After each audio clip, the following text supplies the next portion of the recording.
अस्सलाम वालेकुम वरहमतुल्लाह।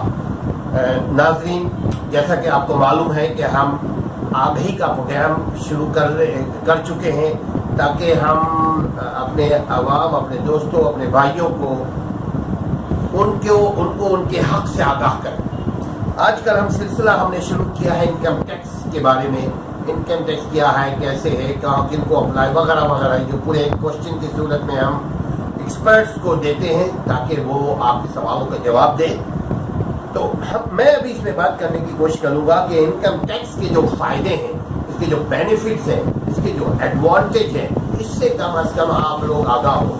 देखिए, इनकम टैक्स अगर हम अदा करते हैं तो हम एक noble and peaceful and respectable citizen के तौर पे ट्रीट किए जाते हैं, क्योंकि आज पाकिस्तान में इसका फुकदान है। ये बातें लोगों को हंसने के लिए है, मगर आप यकीन कीजिए, ये आप इनकम टैक्स अदा करते रहें, अपने फ़राइज़ अदा करते रहें, अपनी ड्यूटीज़ को फुलफिल करते रहें, एक दिन आएगा आपका मुल्क तरक्की करेगा इंशाअल्लाह ताला, और आप अपने अंदर और अपने बाहर, अपने घर और अपनी सोसाइटी और अपने मुल्क में क्या तब्दीली पाते हैं महज एक इनकम टैक्स की अदा करने से।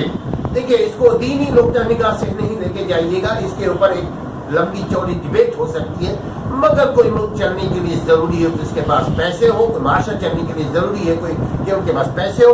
दुनिया की कोई इदारे उस वक्त तक नहीं चल सकते, पनप सकते, कामयाब हो सकते जब तक उनके पास पैसे ना हो।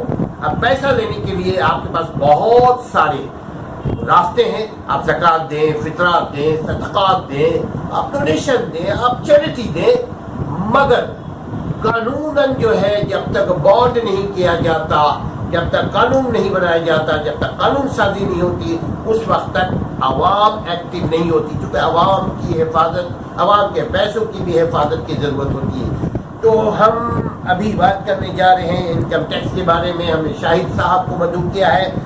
तो शाहिद साहब, अस्सलाम वालेकुम वरहमतुल्लाह, कैसे हैं आप? माशाअल्लाह माशाअल्लाह, nice to see you guys. हम बात करने की कोशिश करें कि इनकम टैक्स क्या है, what is the income tax? देखिए, इनकम टैक्स को डिस्क्राइब करने से पहले हम ये बता दें कि किसी मुल्क को चलाने के लिए रेवेन्यू की ज़रूरत होती है। तो रेवेन्यू को हासिल करने के लिए गवर्नमेंट के पास मुख्तलिफ तरीक़ार होते हैं, जिनमें से एक चीज़ होती है टैक्स की कलेक्शन। गवर्नमेंट अपने आवाम से टैक्स कलेक्ट करती है, जिसके ज़रिए वो अपने एक्सपेंडिचर्स को कवर करती है, चाहे वो रेवेन्यू एक्सपेंडिचर हो, चाहे वो डेवलपमेंट एक्सपेंडिचर हो। अब टैक्स की कलेक्शन की जब बात आती है तो यहाँ पे दो तरह के टैक्सेस होते हैं, एक इनडायरेक्ट टैक्स और एक डायरेक्ट टैक्स। डायरेक्ट टैक्स वो टैक्स है जो कि कोई भी टैक्स पेयर या कोई भी सिटीजन डायरेक्ट अपनी रियासत को या अपने मुल्क को पे कर रहा होता है, और इनडायरेक्ट टैक्स भी सिटीजन रियासत को ही पे कर रहे हैं। लेकिन यहाँ पे ये चीज़ है कि इनडायरेक्ट टैक्स किसी और के ज़रिए हम पे कर रहे हैं। जैसे सपोज़ कि हम कोई मोबाइल का एक कार्ड खरीदते हैं, 100 रुपये का आपने बैलेंस डलवाए, लेकिन आपके पास 75 रुपये आए। ये जो 25 रुपये आपके पास कम आए, ये गवर्नमेंट के पास टैक्स में जा रहे हैं, लेकिन आप मोबाइल कंपनी को पे कर रहे हैं, मोबाइल कंपनी आगे गवर्नमेंट को पे करी। Date is called indirect tax. दुनिया के वो ममालिक जो डेवलप कर चुके हैं, जो तरक्की कर चुके हैं, उनकी तरक्की का एक राज ये भी है कि उनके सिटीज़न डायरेक्ट टैक्स पे करते हैं। चूँकि उनकी डायरेक्ट टैक्स की कलेक्शन सही है तो उनको इनडायरेक्ट टैक्सेस की ज़रूरत नहीं होती, और यही वजह है कि वहाँ पे महंगाई भी नहीं है।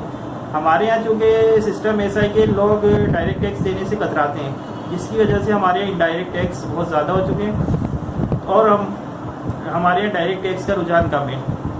लेकिन फिर भी रेवेन्यू में अगर हम डायरेक्ट टैक्सेस की बात करें तो डायरेक्ट टैक्सेस में सबसे रेवेन्यू की कलेक्शन का सबसे बड़ा जरिया है इनकम टैक्स।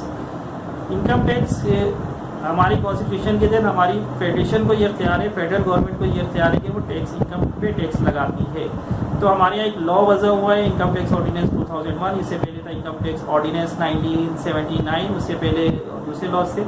अभी जो एग्जिस्टिंग लॉ है that is income tax ordinance 2001, और उसके तहत एक और लॉ है इनकम टैक्स रूल्स 2002, जिनके तहत तमाम सिटीजन्स की इनकम पे टैक्स लगाए गए if they are meeting certain conditions, और इनकम को भी डिस्क्राइब कर दिया गया।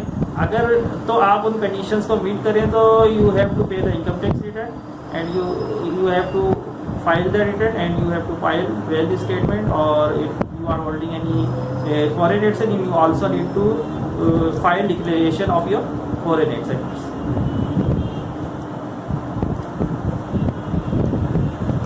अच्छा, दूसरा क्वेश्चन है, इनकम टैक्स अदा करना क्या जरूरी है? जी हाँ, इस हवाले से मैं ये कहना चाहूँगा कि दो एस्पेक्ट से देखें। एक तो बीइंग ए सिटीज़न हमारा ये कौमी फरीज़ा भी है कि हम अपना टैक्स पे करें, हमारा दीन भी हमें ये सिखाता है कि, और दूसरी चीज़ ये कि honesty is the best policy. अगर हम अपने मुल्क को ऑनेस्टी के साथ टैक्स पे करेंगे तो हमारा मुल्क भी तरक्की करेगा। हमारे मुल्क को बाहर से कर्जे लेने, फॉरेन डेट की ज़रूरत पेश नहीं आएगी, क्योंकि और जब हुकूमत को फॉरेन डेट की ज़रूरत पेश नहीं आएगी, आप इनकम टैक्स पे कर रहे होंगे तो हमारे ऊपर इनडायरेक्ट टैक्सेस से बर्डन कम होगा, आपकी चीज़ें ऑटोमेटिक सस्ती होंगी, जिसका डायरेक्टली फ़ायदा फिर आवाम तक ही पहुँचेगा। तो आवाम के लिए ज़रूरी है कि वो टैक्स लाजमी पे करें, ताकि हमारी आने वाली नस्लें जिस तरीके से आज हम महंगाई का शिकार है, वो उनको ये चीज़ें फेस नहीं करनी पड़े।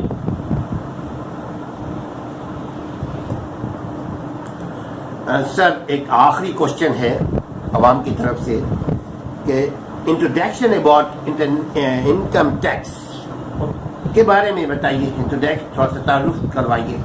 सबसे पहले तो ये कि इनकम टैक्स हमारे पास अलग कहाँ से रहे, तो हमारे एक ऑर्डिनेंस है 2001 का, that is called income tax ordinance 2001। हमें इनकम्स बता दी गई कि कौन कौन सी इनकम है जिन पे टैक्स लगेगा। अगर हम लॉ को देखें तो लॉ ने हमारी इनकम्स को 5 कैटेगरी में डिवाइड किया है। First one is salary. आप सब इससे अच्छी तरह वाकिफ होंगे कि अगर आप कहीं पे मुलाजमत करते हैं तो आपको वहाँ से जो पेमेंट मिलेगी डेट इज़ कॉल्ड सैलरी। इसी तरह एक सेकंड हेड है हमारी इनकम का, that is called income from property. Here it means that if you are the owner of any property and if you are the owner of any property and you have rented out that property, so whatever are you earning from that property in like a rent, you must have to pay the return, pay the tax on that income. तीसरा head है हमारा capital gain, जिसमें हमारी immovable property जितनी भी आ जाती है हम उसको परचेज करते हैं और फिर जब सेल करते हैं तो हमें उस पर एक प्रॉफिट हासिल हो रहा होता है। तो हमें देखना है कि condition meet then we have to pay on that also. इसके अलावा जो शेयर्स वगैरह होती हैं ये सारी भी कैपिटल गेन की ही कैटेगरी में आ जाती हैं। एक जो बहुत ही इम्पोर्टेंट हेड है that is called income from business. जितनी भी तरह की बिजनेस हैं और बिजनेस इदारे सर्विसेज हैं, ये सब जितनी भी इनकम अर्न करनी है इनकी इनकम पर जो टैक्स लग रहा है that is called income from business. And the last one है फिफ्थ है that is income from other sources. आपकी कोई भी इनकम जो ऊपर की 4 कैटेगरी में फॉल नहीं कर रही है that is called income from other source. यानी अगर आपके पास कोई इनकम है जो सैलरी की डेफिनेशन में भी नहीं आ रही है, जो इनकम फ्रॉम प्रॉपर्टी की डेफिनेशन में भी नहीं आ रही है, कैपिटल गेन के स्कोप से भी बाहर है और बिजनेस इनकम भी नहीं है, तो वो कहलाएगी इनकम फ्रॉम अदर सोर्सेज और आपको इस पर टैक्स पे करना है। यहाँ मैं आपको एक चीज़ और क्लियर दूँ कि इसका मतलब ये नहीं कि आपको अपनी टोटल इनकम पे टैक्स पे करना है। लॉ ने हमें कुछ एग्जामिशन दिए, कुछ कंडीशंस बताई हैं जिसके तहत हम अपनी इनकम टोटल इनकम में से एग्जाम कैलकुलेट करते हैं और उसके बाद फिर हम एग्जाम कैलकुलेट करने के बाद हमारी टैक्सेबल इनकम आ जाती है। ये जो टैक्सेबल इनकम आई इस पर आपको टैक्स पे करना है। टैक्स पे करने से पहले आपको कुछ क्रेडिट्स भी है, अगर आप कुछ सर्टेन कंडीशन मीट करें तो आपको क्रेडिट मिलेगा, आपकी लाइबिलिटी कम हो जाएगी। इसके अलावा लॉ में कुछ एवरेजिंग की भी कंडीशन बताता है, डिडक्शन भी बता रहे हैं, डिडक्शन भी बता रहे हैं। ये सारी कंडीशन अगर आपको मीट हो रही है तो आपको उस पर भी क्रेडिट मिलेगा। If you have paid any withholding taxes like कि आप मोबाइल पे इनकम टैक्स मोबाइल रिचार्ज करते हैं उस पर आपका टैक्स आ रहा होता है, बिजली के KSC के बिजली के बिल पे टैक्स आ रहे हैं, इनकम टैक्स विदहोल्डिंग टैक्स, ये सारे जो टैक्स आपने पूरे साल में जो आप पे करते रहे विदहोल्डिंग इनकम टैक्स, जब आप अपनी फाइनल टैक्स लायबिलिटी कैलकुलेट करेंगे तो लॉ आपको अलाउ करता है कि डेट आर एडजस्टेबल, तो आप अपनी फाइनल टैक्स लायबिलिटी में से उस अमाउंट को डिडक्ट कर लें और नेट जो अमाउंट है वो आपको टैक्स की सूरत में जमा करा दिए। और अगर आपकी नेट अमाउंट कुछ भी नहीं आती है, जीरो है, तो इस सूरत में आपको टैक्स जमा कराने की भी ज़रूरत नहीं है। मीन्स के after calculation if you come to a sum कि आपकी अमाउंट टैक्सेबल है तो आपको टैक्स जमा करा दें, टैक्सेबल नहीं हो रही है तो नहीं जमा करा दिए। इसके अलावा अगर लॉस हो रहा है आपकी इनकम टैक्स सैलरी में तो लॉस का कोई कॉन्सेप्ट ही नहीं है, लेकिन जो अदर टैक्स है इस पर अगर आपका लॉस हो रहा है तो लॉ आपको सर्टेन कंडीशंस बिल्ड करके आपको अलाउ करता है कि आपने रिटर्न में अपने लॉस को भी शो करें। देखिए हमारी हुकूमत में कितनी अच्छी फैसिलिटी दी है कि अगर आपने बिजनेस किया है, बिजनेस में ज़रूरी है कि आपने अर्निंग की हो, आपका लॉस भी हो गया। तो अगर आपको लॉस हो गया और अगर आप लॉ को अप्लाई कर रहे हैं, आप रिटर्न फाइल कर रहे हैं, आप वेल्थ फाइल कर रहे हैं, तो आप अपने रिटर्न में दिखा देंगे आपको लॉस हुआ है और ये लॉस आपका कैरी फॉरवर्ड चले जाएगा। नेक्स्ट ईयर अगर आपका बिजनेस और आपको इनकम हो रही है तो आप उसमें से माइनस कर लें और इस तरीके से आप नेट इनकम पे टैक्स दें और अपनी ज़िंदगी को पुरसुकून बनाएं। और अपनी ज़िंदगी को पुरसुकून बनाएं और इसमें हमारे मुल्क का भी फ़ायदा है और हमारा मुल्क तरक्की करेगा। ये इसको थोड़ा सा ये बोलिए कि अगर आप मज़ीद वीडियो देखना चाहते हैं तो आप सब्सक्राइब कीजिए।